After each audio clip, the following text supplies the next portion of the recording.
Esta é a história de um livro singular e apavorante. Temos bestas, o diabo em ação. Suas visões inspiraram e amedrontaram durante 2000 anos. Muitos veem nas páginas do Apocalipse uma série fantástica de previsões. O aquecimento global, o desastre nuclear de Chernobyl, a guerra no Oriente Médio.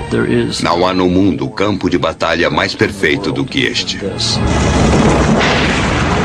E alguns acreditam que o livro é um guia para um dos maiores enigmas de todos, a data do fim do mundo. Será que o Apocalipse contém esse segredo? Novos indícios revelaram que a chave do mistério deste último livro da Bíblia está nas areias da atual Turquia, e que o número infame da besta pode não ser 666.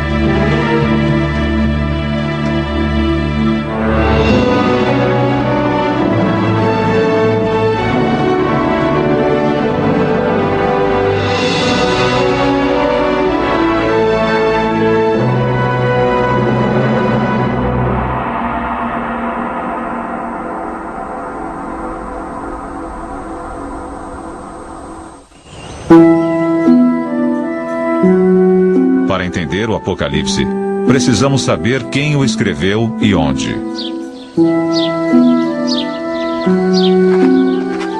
Aproximadamente 60 anos após a morte de Jesus, uma coleção de pergaminhos foi entregue à pequena comunidade cristã em Éfeso, na Ásia Menor, atual Turquia. Os pergaminhos continham o que agora é conhecido como o Apocalipse, o livro da Revelação. O nome do autor estava lá: João. Segundo a tradição, foi o discípulo João, pescador e filho de Zebedeu, autor do Evangelho de João, quem cuidou de Maria, mãe de Jesus, após a crucificação de seu filho. Mas, no livro, João nunca se descreve como discípulo de Jesus. Nem escreve como se o tivesse conhecido.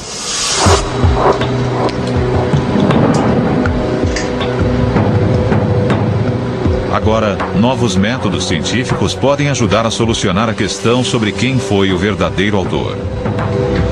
Sir Anthony Kenny é um perito de destaque em estilometria, que analisa as técnicas da escrita. O que mais caracteriza os autores não são aquelas palavras especiais consideradas favoritas, mas a frequência com que usam palavras muito comuns. Duas dessas palavras comuns examinadas por Sir Anthony foram de, um termo similar a mas, e kai, que significa e.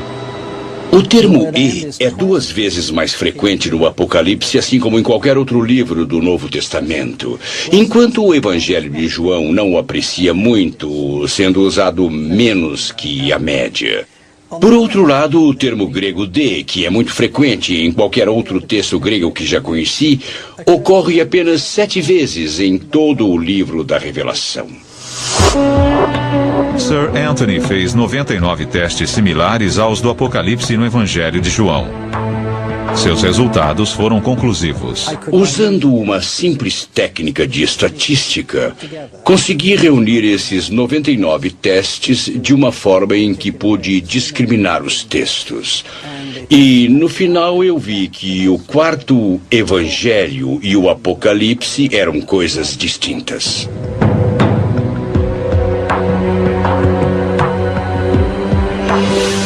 É extremamente improvável que os 2 livros tenham sido escritos pelo mesmo autor.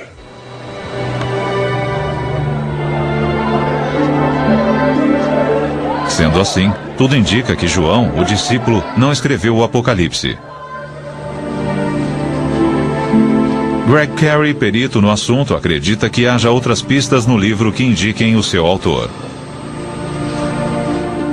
João se dirige ao seu público de um modo direto. Ele diz: eu, João, seu irmão, como se fosse alguém que os conhecesse e que eles reconheceriam. O Apocalipse começa com uma série de 7 epístolas para igrejas localizadas na Ásia Menor ou no sudoeste da Turquia. Cada epístola é dirigida a uma única igreja, parabenizando-a por suas virtudes ou admoestando-a por suas falhas. Então, conclui-se que João conhecia essas igrejas e havia estado presente nelas. Há uma outra indicação de que João estava escrevendo a uma congregação.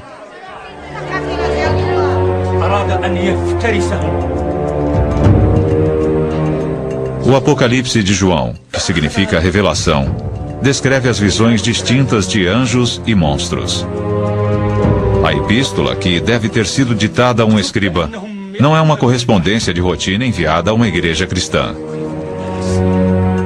João tem algo importante a dizer e usa a imaginação de sua plateia para ajudar a expor suas ideias. É importante lembrar que o Apocalipse foi escrito para ser ouvido. João abençoa os que ouvem as palavras da profecia, assim como aquele que a lê presumivelmente em voz alta para uma plateia.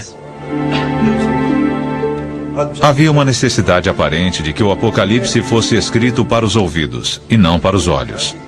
A maioria das antigas comunidades cristãs tinha algumas pessoas alfabetizadas e elas provavelmente eram líderes daquela comunidade, mas a maioria era analfabeta e isso refletia a sociedade em geral.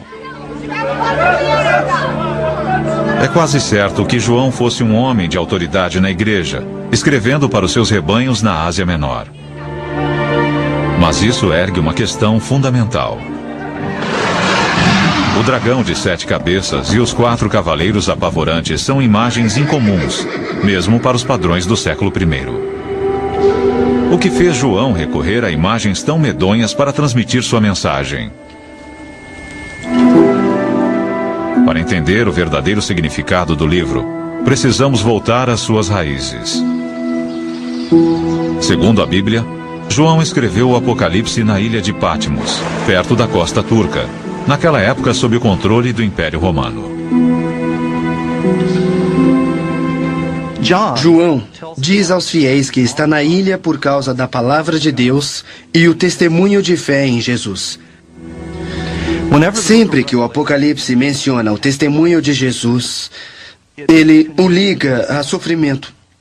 Na verdade, a palavra grega martus para testemunha se transformou no nosso termo mártir e assume esse sentido primeiramente no livro da Revelação.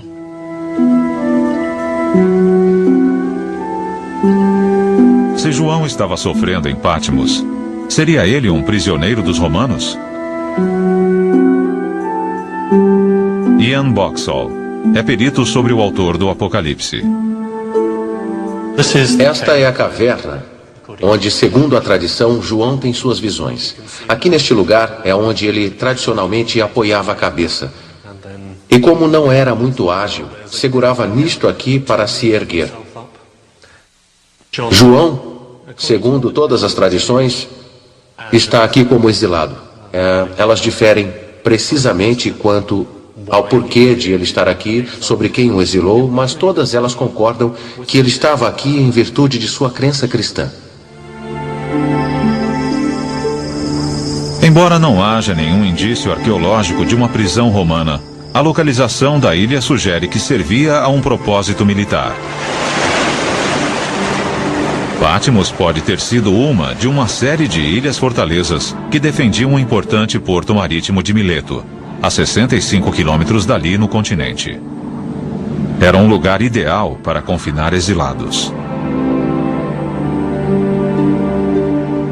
Mas, se João estava no exílio, parece estranho que ele tivesse liberdade para encontrar uma caverna, ter visões, anotá-las e depois enviar os documentos às suas igrejas no continente. Essa talvez fosse a forma de Roma exilar os encrenqueiros. Quando as autoridades romanas mandavam alguém para o exílio, a pessoa tinha uma certa liberdade. Ela não ficava numa prisão, somente não lhe era permitido aparecer em certas regiões, ou então era obrigada a restringir seus movimentos a apenas uma ilha.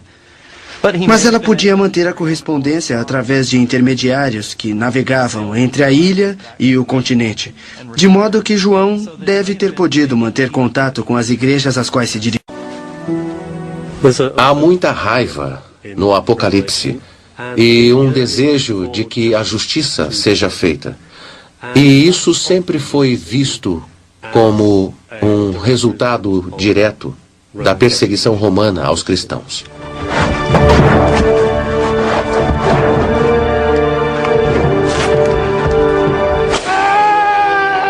Diante disso, João tinha toda a razão de estar revoltado. O fato é que no século I, as autoridades romanas perseguiam sistematicamente os cristãos por todo o império.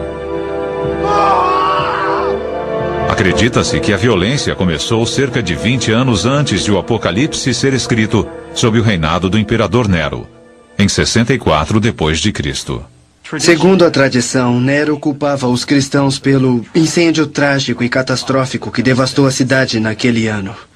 Alguns cristãos foram crucificados. Ele usou seus corpos como tochas para iluminar os caminhos até a cidade. Foi uma experiência tão devastadora que as lembranças de Nero marcaram as primeiras comunidades cristãs. A maioria dos acadêmicos concorda que Nero realmente perseguiu os cristãos. Mas o Apocalipse provavelmente não foi escrito sob Nero. Foi datado por volta de 90 d.C., no reinado do imperador Domiciano. Indícios no próprio livro parecem indicar que Domiciano era bem menos brutal que Nero. Se o Apocalipse tivesse sido motivado pela perseguição à comunidade de João, era de se esperar que ele citasse uma série de mártires pelo nome. Na verdade, o livro da Revelação menciona apenas um. O livro é obcecado por aqueles que morreram em virtude de seu testemunho a Jesus, e seu número chega a milhares. Mas ele apenas menciona um, chamado Antipas, que morreu por causa do seu testemunho de fé.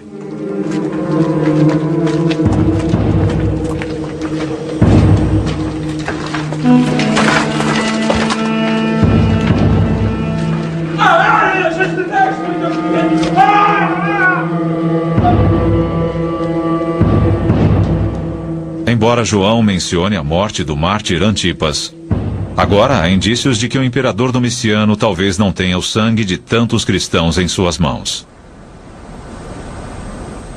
Historiadores recentes começam a questionar se Domiciano realmente perseguiu os cristãos e se ele foi de fato um tirano, segundo os relatos de antigos historiadores.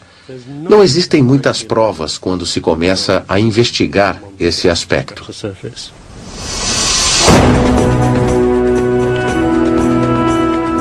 Se os cristãos não estavam sendo perseguidos, é difícil imaginar como o Apocalipse exerceu qualquer impacto sobre seu público. João deve ter tido outro alvo.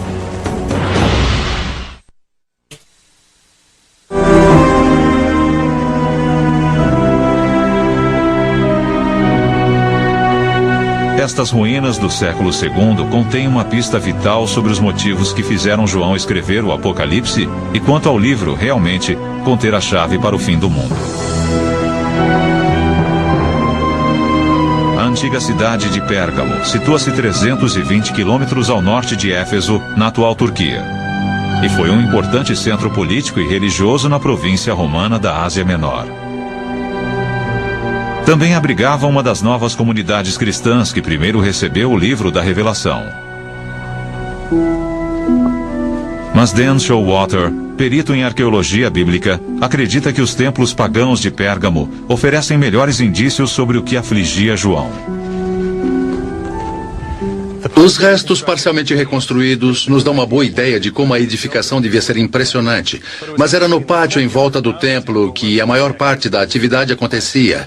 Havia sacrifícios num altar em frente ao templo. As pessoas se reuniam, cantavam canções, ofereciam preces e votos. Depois, quando a cerimônia acabava, elas talvez levassem para casa um pouco de carne para complementar a dieta.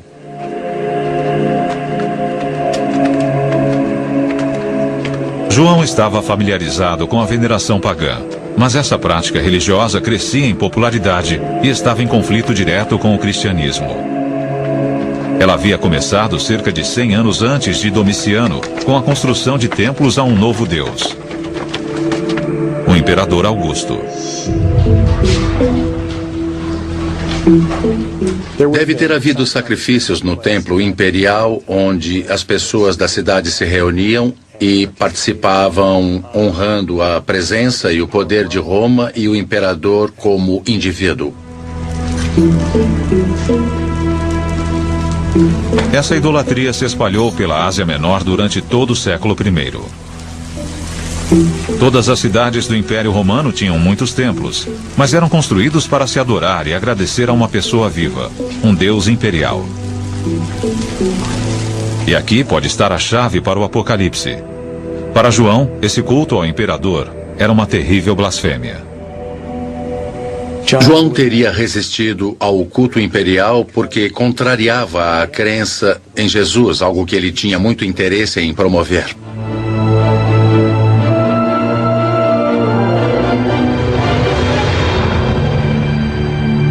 Mas o indício mais evidente de que o império, especialmente o culto imperial, era o alvo de João, vem de uma de suas visões mais apavorantes. Uma besta terrível que declara guerra ao povo de Deus. A besta, ele escreve, exige veneração. E isso fornece a primeira pista quanto ao que isso realmente representa. A adoração aos deuses imperiais havia se tornado extremamente popular, a ponto de as pessoas que não participassem serem consideradas como pessoas desleais. Nessa estranha visão, a besta não tinha uma cabeça, mas 7. Na época de João, 7 imperadores haviam governado o império. João nos diz que são 7 reis ou soberanos.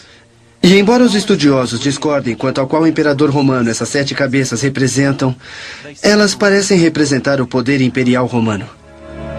João também associa a besta às 7 colinas. E é claro, a cidade de Roma era conhecida na época, assim como hoje, como a cidade das 7 colinas.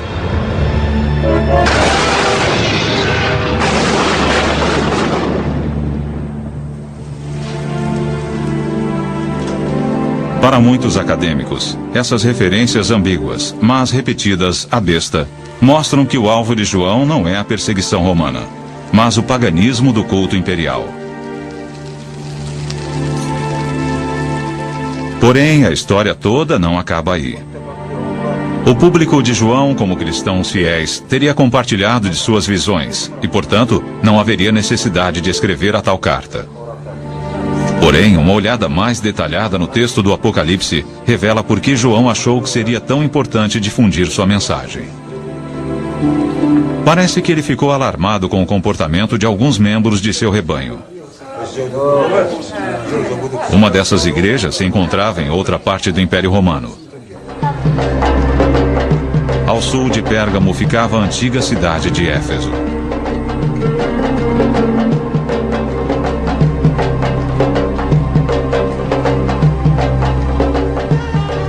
Parado nesta praça, na antiga cidade de Éfeso, é fácil perceber a forma como João a conhecia.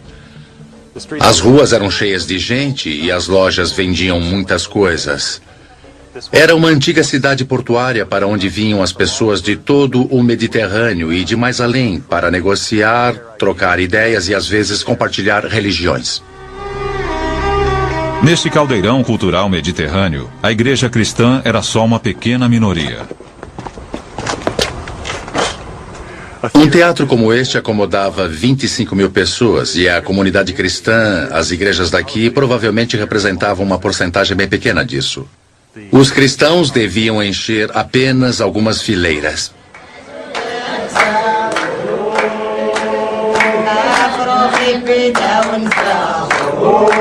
A pressão sobre essas comunidades era grande, especialmente num próspero centro pagão como Éfeso. Pressão que poderia enfraquecer a fé de uma igreja ameaçada. Seus vizinhos estavam continuamente celebrando os vários deuses que eram populares na região, assim como os deuses imperiais de Roma e às vezes até o próprio imperador. Havia símbolos das várias divindades por todo lado. Parece que uma das questões principais para alguém como João não é o fato de estarem sendo perseguidos, mas o fato de terem se tornado tranquilos demais. Eles se acomodaram, encontraram seu lugar na sociedade. E ele quer sacudi-los um pouco. Se João escrevia para aqueles cristãos que haviam começado a venerar os imperadores de Roma, isso ajudaria a explicar por que o último livro da Bíblia foi escrito. As visões pouco tinham a ver com profecias sobre o futuro, sendo isso, sim, uma crítica aos que haviam aderido ao culto imperial. Mas uma coisa ficou sem resposta. As imagens apocalípticas vívidas que povoaram a imaginação de milhões de cristãos durante séculos.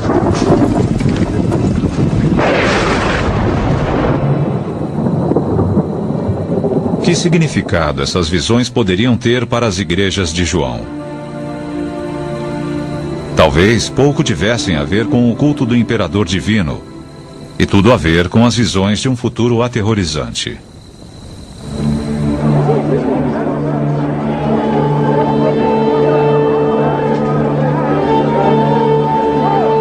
Para aqueles que viveram há mais de 2000 anos, suas visões dos 4 cavaleiros do Armagedon e da besta podem ter tido significados completamente diferentes em relação a hoje em dia. Alguns as veem agora como sinais do fim do mundo, mas isso não é necessariamente o que João quis dizer. A palavra apocalíptico tinha uma ênfase diferente na época. Muitas pessoas, ao ouvirem o termo apocalíptico, pensam sobre o fim do mundo. Mas isso é apenas parte dessa grande tradição. Na verdade, houve outros apocalipses ou revelações escritas nos 200 anos anteriores. A característica fundamental da literatura apocalíptica é que ela alega revelar diretamente o desejo de Deus. É uma mensagem a qual nenhum mortal comum teria acesso. Não passam de histórias. Um ser humano visionário tem essa experiência reveladora, dramática, e pede ajuda a um ser celestial para que possa explicar o que ele está vendo e sentindo. Então, o Apocalipse se revela como histórias que descrevem essas experiências. O Apocalipse promete aos seus leitores uma fuga da dura realidade da vida cotidiana. Para os cristãos do século I, os escritos de João oferecem um mundo onde a fé triunfa. Eles prometem aos seguidores um mundo de Deus, seja no reino celestial ou no futuro próximo. E é um mundo no qual os fiéis serão recompensados pela sua fé, a justiça prevalecerá e a maldade será julgada. João estava em boa companhia. Alguns estudiosos acreditam que o próprio Jesus foi profundamente influenciado pela literatura apocalíptica. Uma das orações mais famosas do mundo parece compartilhar os mesmos temas do livro da Revelação. Quando os discípulos de Jesus lhe pedem para ensiná-los a rezar, então Jesus ensina a eles o Pai Nosso. E essa oração pode ser lida de forma apocalíptica. Venha a nós o vosso reino, assim na terra como no céu. E isso implica que o reino de Deus ainda não veio para a terra, que a vontade de Deus não está sendo cumprida na terra. É como o livro da Revelação, onde Deus e Cristo são exaltados no céu. E o Pai Nosso pode até incluir sua própria besta. Com a chegada do reino de Deus, os poderes do mal farão tudo para combatê-lo. Então, temos as bestas, temos a ação do demônio e talvez este seja o significado do final do Pai Nosso. Não nos deixeis cair em tentação, mas livrai-nos de todo o mal. Provavelmente livrai-nos do mal maior, do poder de Satã. Se Jesus usou imagens apocalípticas, por que não o seu discípulo João?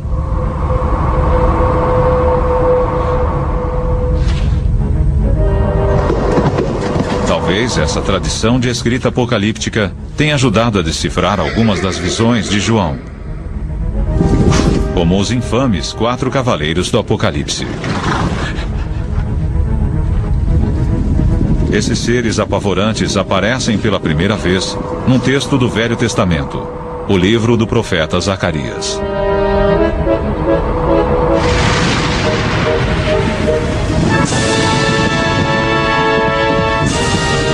Mas João não apenas copiou essas imagens. Seu talento foi atualizá-las para o século I. Em Zacarias, cada cavalo está ligado a uma determinada cor. João aproveita essa ideia, mas lhe dá uma nova conotação. Seu público, no século I, provavelmente teria entendido o significado das cores. Ian Boxall acha que pode desvendar o código de João. João parece tornar o significado das cores mais explícito. Temos um cavalo vermelho. Vermelho é a cor do sangue e, segundo a tradição, a cor daquela luxúria idólatra que deu a Roma sua dominância, mas às custas de muito sangue derramado. O cavaleiro sobre o cavalo negro parece simbolizar a fome e o desastre. O resultado da guerra. Há também um cavalo pálido, meio esverdeado, a cor repulsiva da própria morte. Mas um cavaleiro descrito por João, que monta o cavalo branco, tem um arco na mão. Esta sugestão de vingança está na mente de João. Ele acredita que virá das mãos de um inimigo declarado de Roma. Qualquer cristão comum sabia que o grande inimigo de Roma, a grande ameaça a Roma, no leste, o Império Parteno, tinha uma cavalaria que portava arcos. Os partenos estão a caminho e o resultado será a destruição desse império aparentemente inexpugnável. Mas os 4 cavaleiros não são as únicas imagens apocalípticas do livro. E tão famosa quanto elas é o Armagedon, o campo de batalha onde o Apocalipse diz que as forças do bem e do mal irão guerrear. Indícios arqueológicos mostram que essa imagem também procura evocar o ódio contra os romanos.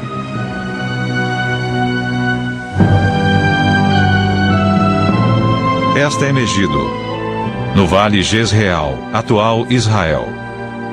Os arqueólogos acreditam que seu nome contém uma pista sobre o local do Armagedon. Em hebraico, Megido era na verdade Har Megido, a montanha de Megido. Daí temos Har Megido, Har Magedon e Armagedon. E realmente em algumas das antigas versões do Novo Testamento, escritas em grego, Armagedon tem o som aspirado no início, que significa que era pronunciada com H. Originalmente era Har Magedon, e é muito fácil passar de Har Megido para Har Magedon. Este local tranquilo parece improvável para João escolher como o lugar da batalha do fim do mundo. Mas, na verdade, é inteiramente adequado. O Vale de Jezreel era o local mais sangrento da Palestina que João conhecia. Na época em que ele escreve, no século I depois de Cristo, já havia ocorrido 12 ou 13 batalhas em Megido ou no próprio Vale Jezreel. Napoleão supostamente teria dito: não há no mundo lugar mais perfeito para uma batalha que este. E ao observarmos esse vale, é fácil acreditar nisso. Os arqueólogos acreditam que também haja uma razão muito prática para João ter escolhido Megido como local da batalha. Naquela época, o lugar servia de base para um dos exércitos mais brutais do leste do Mediterrâneo, a 6ª Legião Romana. Sabemos que os romanos tinham um acampamento aqui, o acampamento da 6ª Legião. Estavam ali para exercer uma tarefa que caracterizou Megido através da história: proteger a área, controlar a passagem e as rotas de comércio. A 6ª Legião era conhecida por sua força e crueldade na batalha. Eles eram implacáveis. Seus soldados tinham uma reputação particularmente ruim entre as legiões romanas. Eram famosos por sua brutalidade e usavam todos os meios conhecidos empregados pelos romanos para subjugar os cidadãos, crucificá-los, esfolá-los vivos. Eles crucificavam as pessoas ao longo de todo o litoral até Jerusalém. Não havia melhor local para ver uma batalha entre as forças do bem e do mal que na base de um exército cuja reputação causava medo por todo o império. Qualquer um naquela época sabia que os legionários estavam acampados aqui. Eram as forças das trevas atuando em Megido. João percebeu que qualquer batalha importante para o controle dessa região ou do mundo teria de envolver Megido. Havia sido essencial nas batalhas anteriores. Segundo seu ponto de vista, não havia motivo para supor que não seria essencial nas batalhas futuras. Se o objetivo de João no Apocalipse não é prever o fim do mundo, mas atacar o Império Romano usando eventos contemporâneos, uma antiga tradição apocalíptica, talvez possamos ver, de modo diferente, a profecia mais famosa de todas. 666. O número da besta. Se a besta se refere ao imperador, então o que João quis dizer com esse número? O mundo antigo adorava quebra-cabeças. Um truque comum era usar números para disfarçar um nome. Nos alfabetos grego e hebraico, cada letra possuía um número correspondente. Então, se somássemos os valores de todas as letras do nome, obtínhamos um código numérico.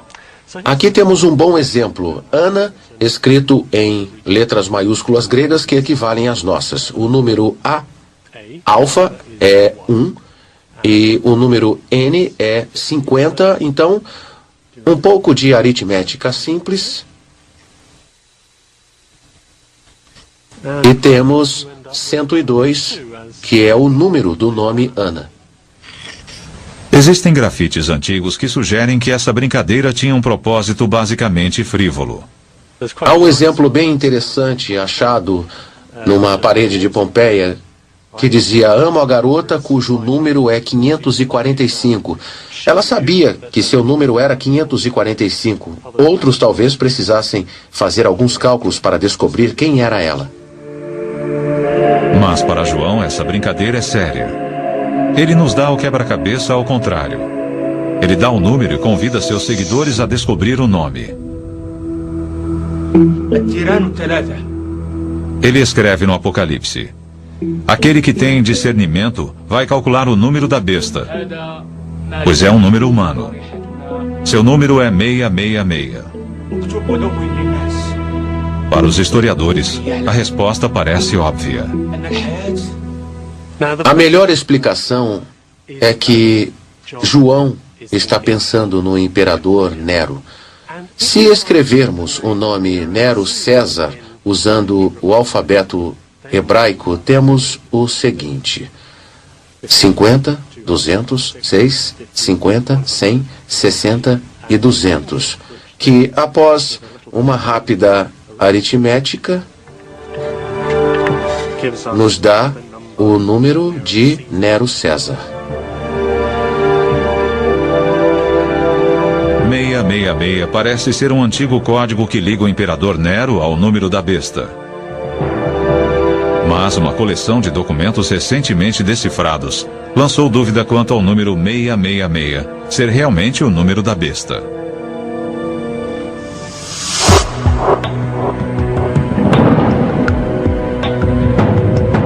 Há 100 anos, um grupo de arqueólogos britânicos que escavava na antiga cidade egípcia de Oxirrincos fez uma descoberta fascinante.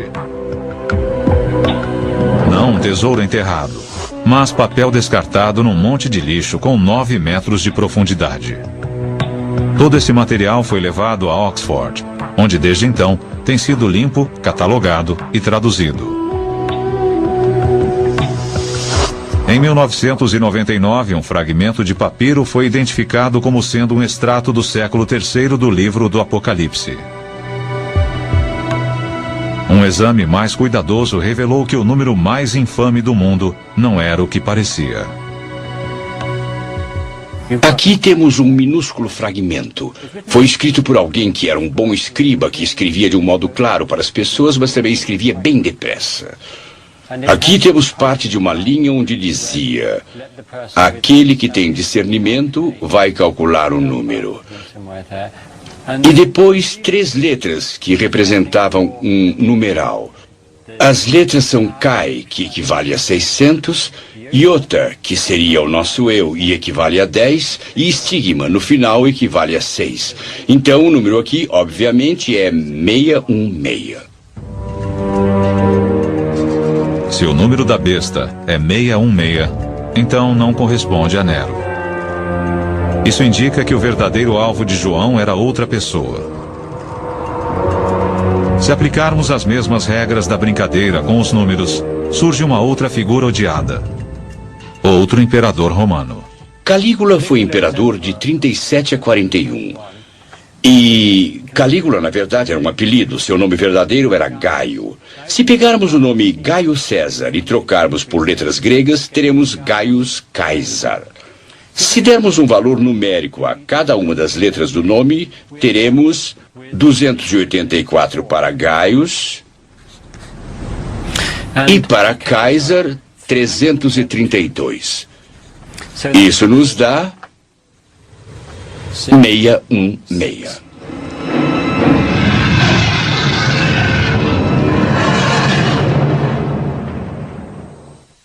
A razão pela qual João veria Calígula como a besta reside na decisão controversa tomada pelo imperador durante seu curto reinado. Calígula ordenou que sua estátua fosse colocada no Templo de Jerusalém. Isso era uma blasfêmia para os judeus, porque o templo era dedicado à veneração de seu Deus verdadeiro. É bem possível que isso continuasse a ser inaceitável aos antigos cristãos que tinham uma forte lembrança do gesto de um imperador romano que defendia tudo aquilo que eles achavam inconcebível no poder imperial.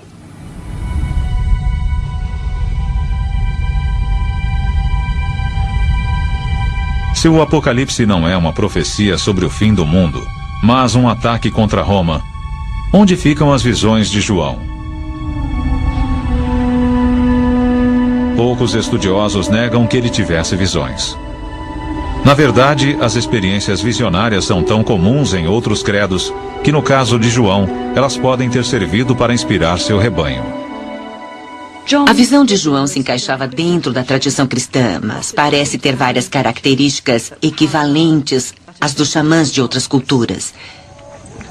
Um xamã é alguém que pode entrar em transe controlado, que é capaz de se deslocar a outros mundos, outros reinos, para receber uma mensagem e depois retornar e transmitir essa mensagem ou curar alguém. E João, assim como os xamãs de muitas culturas, tem uma mensagem que ele comunica aos outros. Não é uma coisa só para ele, é uma mensagem para a comunidade. Ele está ali para curar sua comunidade, para apoiá-la, encorajá-la e, às vezes, corrigi-la.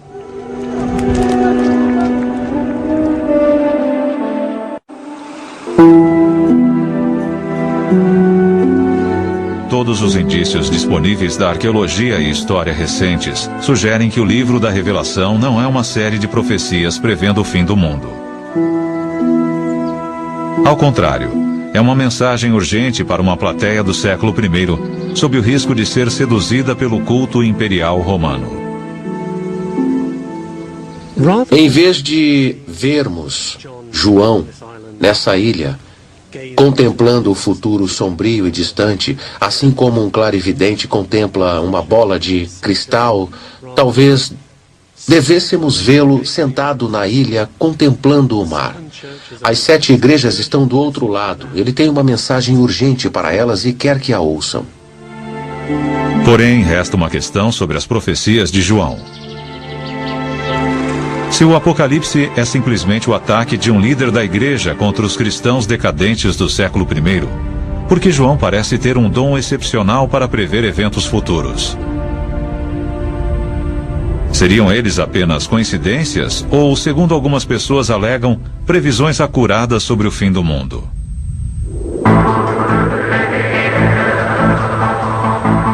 Sua lista de previsões é impressionante. O Apocalipse fala sobre dramáticas mudanças climáticas, a evaporação dos mares, o calor insuportável. Nos últimos anos, os cientistas têm nos alertado com uma urgência crescente sobre o aquecimento global, o efeito estufa e a possibilidade de aumento nos níveis de câncer de pele e os efeitos do aquecimento global sobre os sistemas hídricos do mundo. Outra previsão fala sobre o esgotamento do rio Eufrates para dar passagem aos exércitos do Reino do Leste, composto de 200 milhões de soldados. Nos últimos anos, houve uma série de propostas para construir represas no rio Eufrates. Uma delas se chama Ataturk.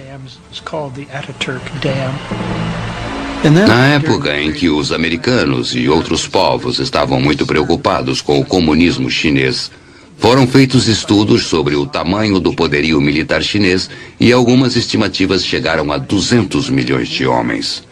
Isso foi considerado como outro exemplo de uma profecia extraordinariamente precisa que se cumpria. Talvez a mais apavorante de todas seja a que fala de uma grande estrela chamada Absinto, que cai do céu sobre os rios, deixando-os amargos e matando muitas pessoas. Em Chernobyl, na Ucrânia, em 1986, houve um desastre nuclear considerado o pior da história mundial. A usina derreteu, uma onda de radioatividade se espalhou sobre a área e os moradores locais morreram ou foram gravemente afetados. Na Ucrânia, a palavra Chernobyl significa absinto. Para muitas pessoas, isso evidencia o dom de João de fazer profecias precisas. Se você acredita que as profecias sejam de fato enviadas por Deus e que elas descrevem eventos futuros, se pudermos interpretá-las corretamente, então todos os eventos que acontecem no mundo assumem um significado espiritual particular. Mas para alguns estudiosos, os indícios da história contradizem a ideia de que João tivesse um dom para a profecia. Durante mais de 2000 anos, o Apocalipse tem sido usado para estabelecer uma época para o que alguns veem como a profecia máxima de João, a data do fim do mundo. Isso ainda não ficou claro. Através dos séculos, houve exemplos quase intermináveis de pessoas que achavam que podiam identificar a data precisa em que o fim chegaria.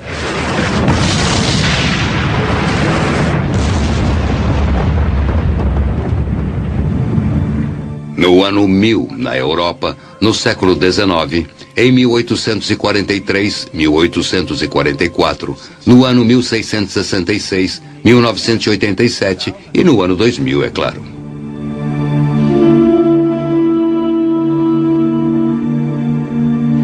Muitos estudiosos acreditam que as profecias de João não visavam o leitor do século XXI, mas a igreja do século I. Ele diz àquela audiência que o que ele está narrando são coisas que vão acontecer em breve. Essa alegação ocorre logo no começo do livro, no primeiro verso, e também no último capítulo. Ele acreditava estar vivendo nos momentos decisivos da história. João ficaria surpreso se soubesse que estamos discutindo seu livro agora.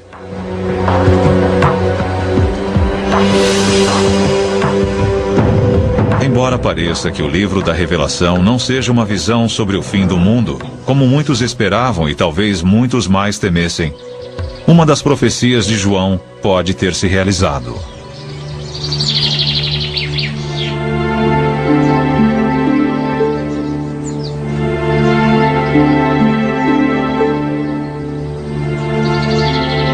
Nas ruínas de Éfeso foram descobertas estátuas destruídas, estátuas do imperador Augusto e sua esposa Lívia. Elas foram vandalizadas. O deus imperial pagão foi marcado com o sinal da cruz.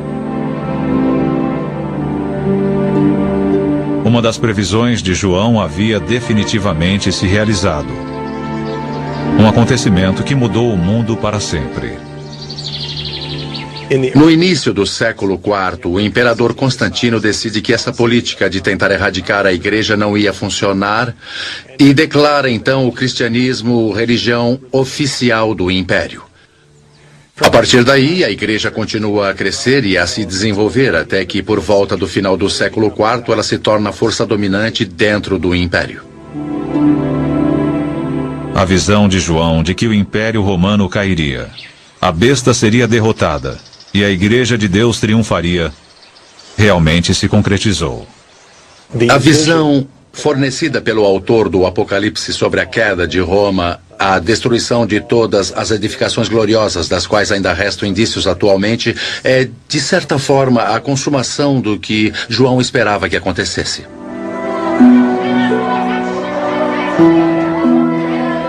João de Pátimos, o exilado enraivecido, pode não ter previsto apenas o fim do Império Pagão. Ele pode ter desempenhado um papel na sua queda, ao dar aos cristãos a coragem para fazer com que isso acontecesse.